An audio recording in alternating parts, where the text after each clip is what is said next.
Okay, sa wakas, naluto na rin yung lechon natin. So, niluto natin ito ng 3 oras. Tingnan natin kung luto yung loob. First time natin magluto ng lechon.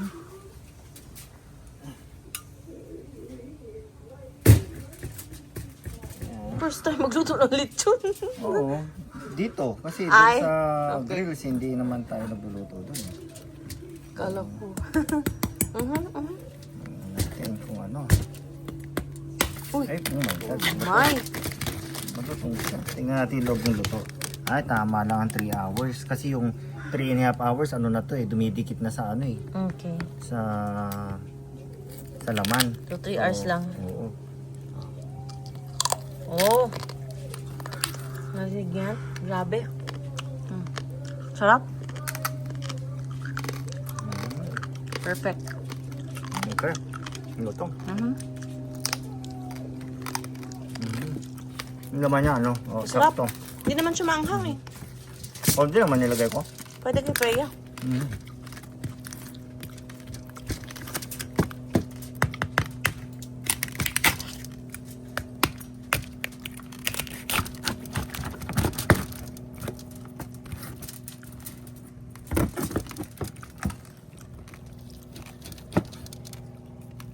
Sakto na yung laman niya, naluto. Hindi masyadong sobrang lambot. So 3 hours lang talaga. 3 hours lang. Luto na.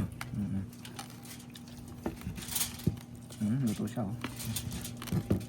3 hours lang. Ito masarap, manipis.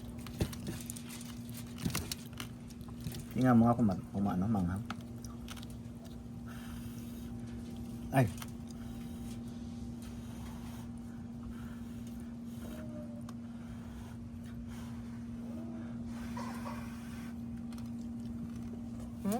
Sarap. Namalat. Hindi, tama lang. Sarap. Tikman natin yung laman. Sarap. Sakto. Yan, sakto lang. Tagta rin na natin. Lagyan natin dyan sa ano. Yan, sa gusto mag-order. Ang May pre-order kami. Order ahead of time. lasa. Ito masarap, oh. Oh my God. Tignan mo naman yung balat niya, oh. Lutong.